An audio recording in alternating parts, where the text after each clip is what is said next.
আসসালামু আলাইকুম। আজকে আপনাদের আমি ঝিঙের খোসা ভর্তা দেখাবো। কিছু ঝিঙের খোসা নিয়েছি, এগুলো কেটে বেছে ধুয়ে নিব।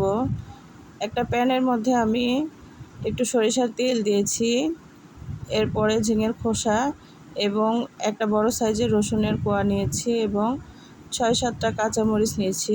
মরিচগুলো কিছুটা পাকাও ছিল। এবার হাফ চামচের মতো লবণ দিয়ে নেব। তারপর নেড়েচেড়ে ঢাকনা দিয়ে ঢেকে ভালোভাবে জাল করে নিতে হবে। একটু সময় নিয়ে ভেজে নিতে হবে, যেহেতু পানি ব্যবহার করা হয়নি এখানে। আপনারা চাইলে পানি দিয়েও ভেজে নিতে পারেন, সেদ্ধ করে ভেজে নিতে হবে সেই ক্ষেত্রে। এবার কড়াইয়ের মধ্যে আমি কিছু কালিজিরা ভেজে নেব। কালিজিরাগুলো যখন ফুটতে শুরু করবে তখনই নেমে নিতে হবে, বেশি ভাজলে তিতা হয়ে যাবে। এবার শিলপাটাতে ভালোভাবে সবগুলো উপকরণ মিশে বেটে নিতে হবে। একটু সরিষার তেল দিয়ে মেখে নেব, তাহলে ভালো একটা ফ্লেভার আসবে। একদম তৈরি হয়ে গেল আমার ঝিঙের খোসা ভর্তা।